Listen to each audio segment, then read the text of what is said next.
Hello from the headquarters of TeleSUR English in Havana. This is from the South. I am Jorge Gomez. We begin with the news.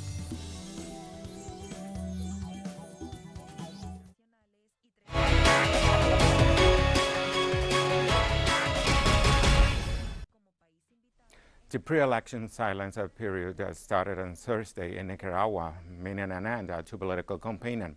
Spring Electoral Council pointed out that the bags have been distributed in the different Nicaraguan departments and the verification process by the representatives of the political parties has been complied. They also ratified the activation of the polling centers in order to guarantee the development of the democratic exercise this Sunday.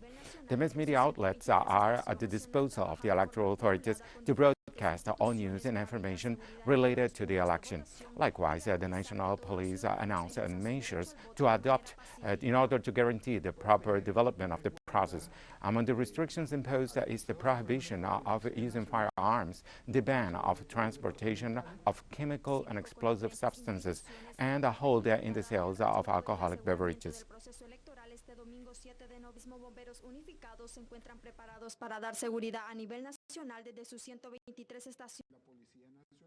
The National Police has deployed throughout the country 16,665 police forces, more than 3,000 vehicles including motorcycles, vans, automobiles, means of communications. We are in all the national territory, and so is the Army and other institutions.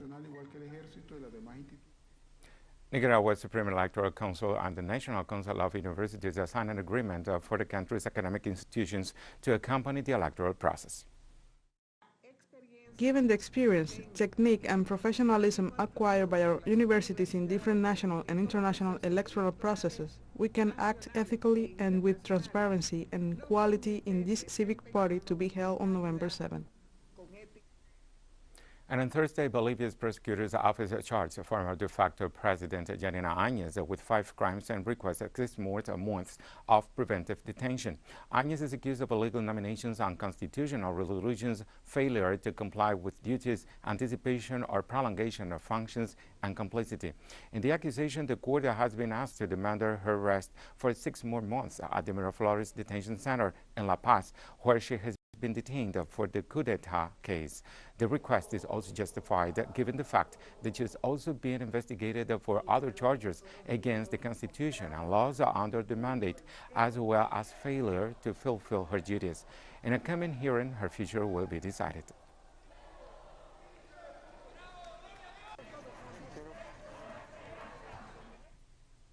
The Chilean prosecution overruled on Thursday the executive body's denouncement justifying the death of a Camionero, word used to designate that movement that identifies the farmers and rural workers who struggle for social rights and for distribution and form of property of the land. The Camioneros death transpired in the repressive act carried out against the Mapuche people in the area of Cañete. The Andean country's public ministry decided to deny the control hearing of detention and formalization against 2 people, one of 21 years of age and another of 15. Who were detained on Wednesday in an operation that involved the Army and the Carabineros force, according to a communique. The prosecution justified this before the guarantee court of Cañete, saying that no sufficient evidence to support the case against the 2 detainees was provided. The government had spoken of 2 dead people in the repression when the Interior Ministry pronounced itself. However, the prosecution corrected this number as the result was a real one casualty. The Chilean prosecution denied the hypothesis of an alleged ambush concocted by Piñera's government to justify the murder.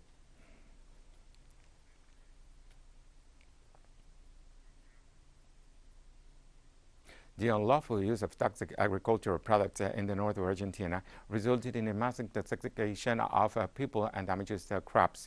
The Casa Común Foundation exposed a few days ago that a crop duster spread toxic products over the fields of an establishment managed by Monfra PLC in Presidencia Roca, province of Chaco.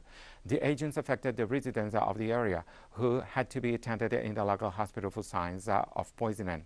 Casa Común estimated that around 700 people suffered different degrees of intoxication and that the applied pesticide could have been of the Arondo type prohibited by federal law.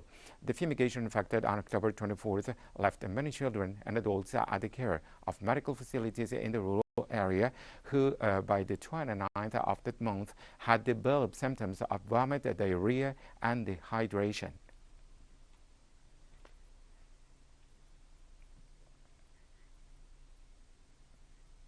And one of the many new aspects of the new Cuban Families Code, which will be submitted to a referendum in 2022, is a right for same-sex couples to get married and recognition of their rights regarding their children.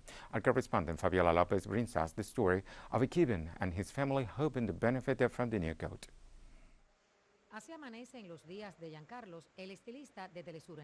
This is Giancarlos in his morning routine. He's a makeup artist for TeleSUR at its Havana headquarters. He's responsible for the presenter's image in TeleSUR English's news programs. Come the evening, Giancarlos transforms to become the stunning Gala, his stage name. Later, he returns to the intimacy of his home, where a loving family awaits, their hopes set on the improvements to their lives that could come about if the new family code is approved.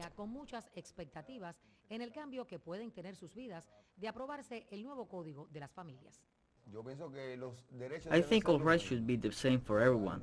What one chooses, where the other person wants to be. I think those rights shouldn't differ from those heterosexual people have. The right to get married, to live in a legally acknowledged union, so anyone can have the same guarantees as a heterosexual couple.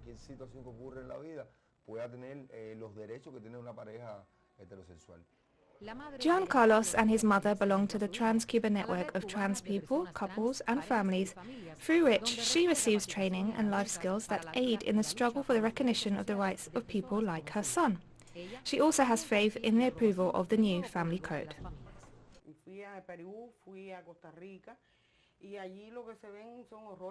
I was in Peru and Costa Rica, and frankly there one sees terrible things. I saw mothers there who went to report how their children had been murdered, tortured, beaten, humiliated for being gay. My experience was different.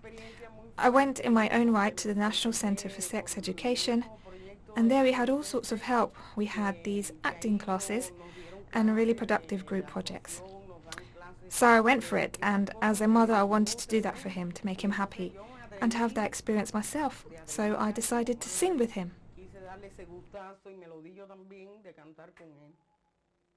What did you sing?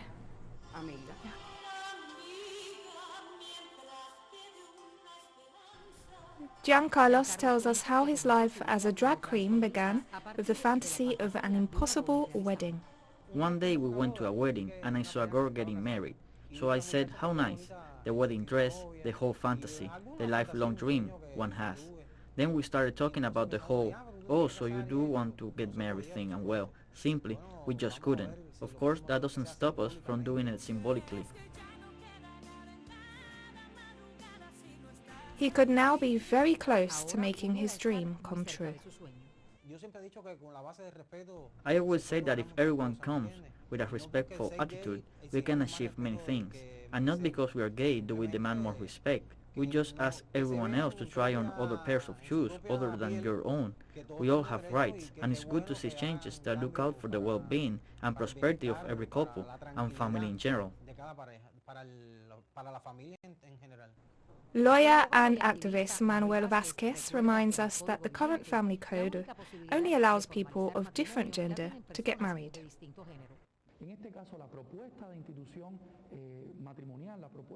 In this case, the proposal of marital institution is based on the principle of equality, not discrimination, also bearing as a principal affection as a binding and seminal element of families and also of marital unions. The marital institution is designed so that what really comes out as relevant is the willingness of individuals to join together and the equality between whoever wishes to do so.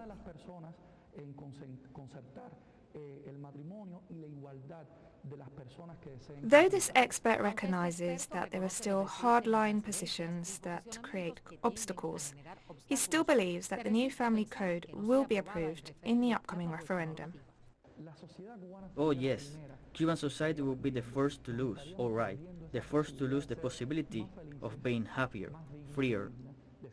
Manuel Vasquez is optimistic. He explains that not accepting the new family code would be a mistake and would also mean breaking with Cuban society's tradition of embracing social justice. That is why he is sure that Cuba will have a new family code soon, one fit for the future that recognizes all kinds of love and affection.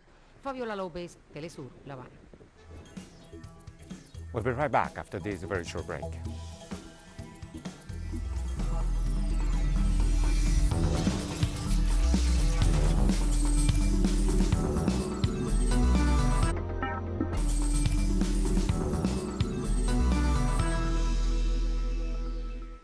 Welcome back. The Venezuelan parliament approves on Thursday an agreement to support the memorandum of understanding between the South American country and the prosecutor of the International Criminal Court, signed 24 hours earlier by President Nicolas Maduro and Mr. Karim Khan. According to the final agreement, the parliament verifies that the parties should make efforts to agree on mechanisms that will effectively contribute to Venezuela's resolution to carry out strong proceedings in accordance with Article 17 of the Rome Statute. During that session, Deputy Jorge Rodriguez, President of the National Assembly, provided details on Mr. Khan's visit.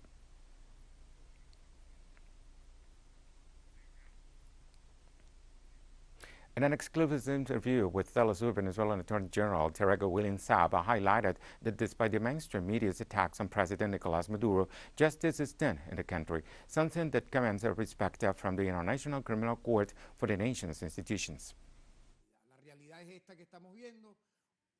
The truth is that we are experiencing a very intense work agenda, very straightforward yet cordial meetings, very transparent meetings, and on the basis of all these meetings we managed to reach an agreement, this memorandum of agreement. I would say one could even sum it up in the saying, he who owes nothing fears nothing.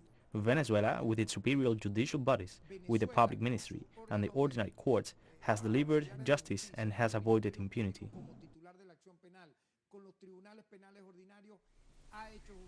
The Venezuelan Attorney General also stated that the authorities have issued 188 convictions over specific human rights violations committed in the country since 2017.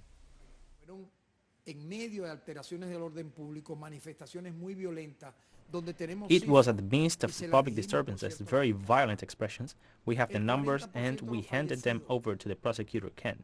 Armed protesters were responsible for 40% of the fatal victims in the protests of June-July in the year 2017.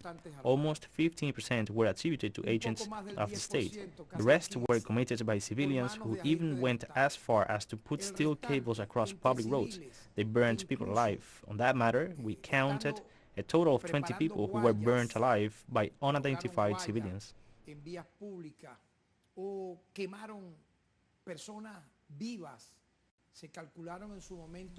Attorney General also noted that over 40% of deaths during the attempts of destabilization by far-right opposition groups in 2017 were caused by armed protesters.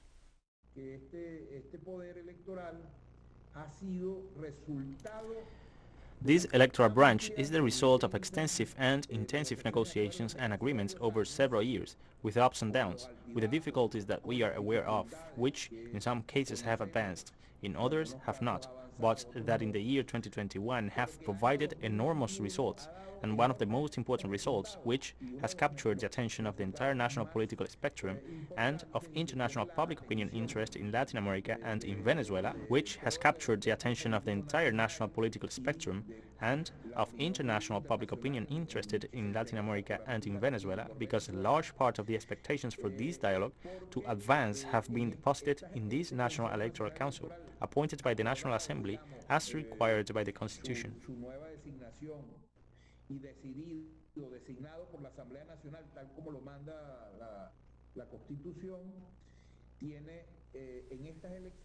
We have more stories coming up after this financial break.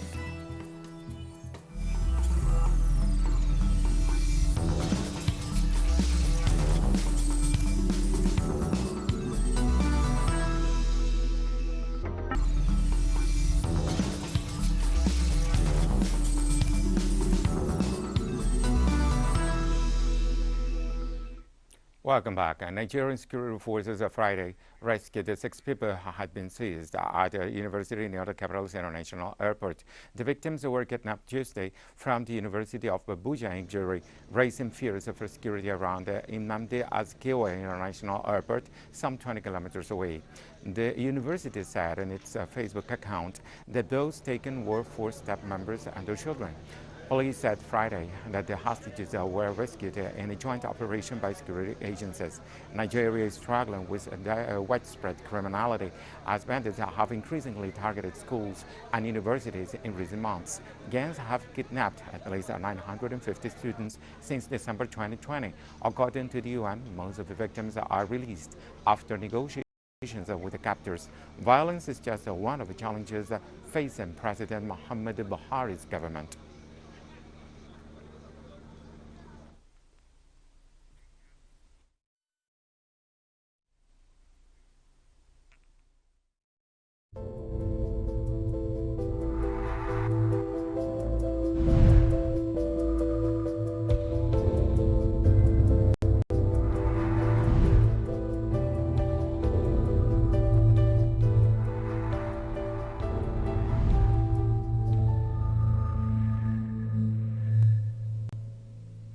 And while COVID-19 cases rise again in Europe and fatalities just reached 5 million, the pharmaceutical market seems to thrive for the upcoming bestseller, a COVID pill that can be taken home. Just a day after the UK approved the COVID-19 antiviral pill developed by UK company Merck, Pfizer presented its own on Friday.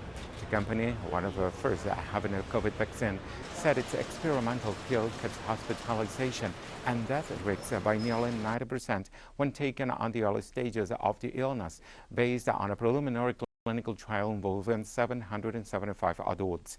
And a bid to make a first in the U.S. and a complaint against Merck, Pfizer is urging the FDA to grant a pill emergency use.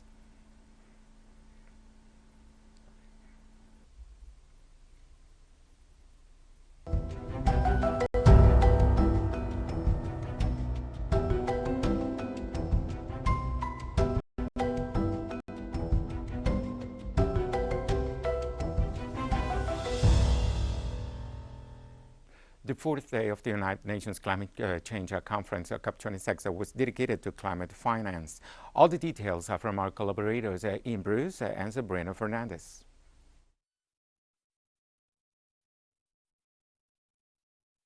Hello and welcome to the COP26 Coalition in Glasgow. I'm Sabrina Fernandez. And I'm Ian Bruce, and this is Inside Outside, your daily briefing on what's going on inside the COP26 and outside in the struggle for climate justice. Wednesday, day 4 of the official summit, was meant to be discussing climate finance. So today, we'll be looking at the mythical figure of $100 billion a year, that amount that rich countries promised to help finance transition in countries in the global south over a decade ago. For these protesters outside the Bank of Scotland in the centre of Glasgow, both the amount and the kind of finance on offer are completely inadequate. It's what they call greenwashing, and Ian was there to talk to them. You'll remember that it was 12 years ago, back in Copenhagen, that the rich countries promised to be delivering by 2020 $100 billion a year for that transition to clean energies and green technologies in the global south. They are a long way from reaching that figure. By their own figures, they've reached something like 80 billion, and they say that by 2023 they'll reach 100 billion. But in reality, most of the experts say even that is far, far less than is needed to have a real transition of the infrastructure in poor countries that can't easily afford it. In fact, it could be more like $6 trillion that's needed, much more than the tiny amount that's been promised so far. Now, I also talked to someone who's been following this for many years and who's provided much of the inspiration for the COP26 coalition. She's Dorothy Guerrero of Global Justice Now. I asked her to put the $100 billion in context.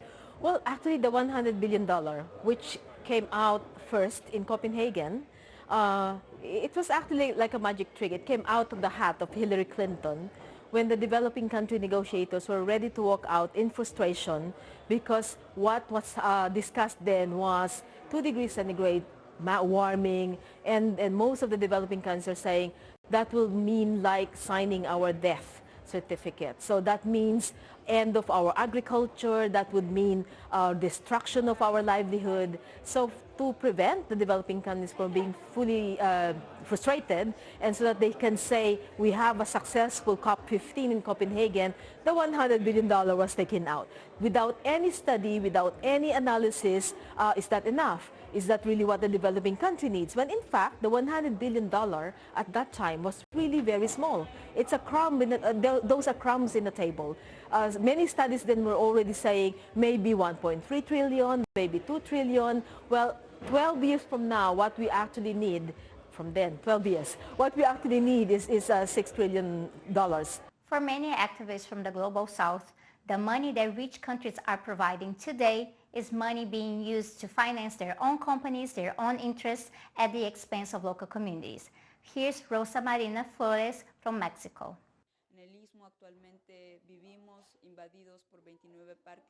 We currently live with the invasion of 29 wind farms belonging to private and public companies from different countries in Europe and other parts of the world, which are financed by these international agreements, which are used to supposedly make appeals to climate mitigation, when in reality they only seek to find spaces to continue with their strategies of capitalist accumulation at the expense of our territories.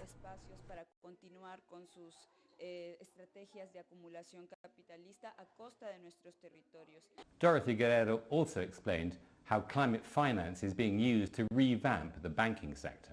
The problem is the city is the problem.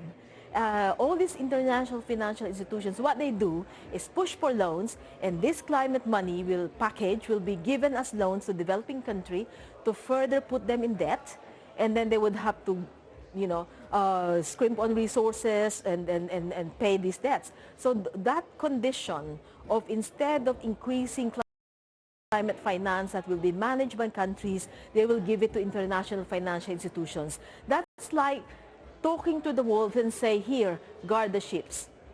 The banks are not there to help the countries. They are there to create money for themselves, to enrich the donor or the funders of the banks, which are mostly here in the north. And let's remember, this climate is already brought about by economic activities, by history of colonialism.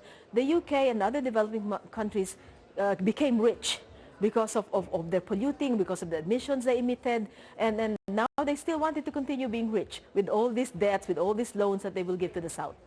North American indigenous organizations are also denouncing the way climate finance is being used to promote offsets and other false solutions to climate change. We as indigenous people gather from across the world, bringing together our diverse cultures, our complex traditional ecological knowledge. The Indigenous Environmental Network and Indigenous Climate Action from North America held a protest outside the Blue Zone to condemn the way carbon offsets are tearing apart their communities. Cacique Ninawa from the Hunicui people in Amazonia pointed out that the same companies that are financing this COP are the ones who are benefiting from such offsets. Inside the COP, Thursday is meant to be Energy Day, and outside, preparations are ramping up for the Fridays for Future demonstration on Friday and the Global Day of Action on Saturday. So that's all for today's Inside Outside. Thank you for joining us. See you tomorrow.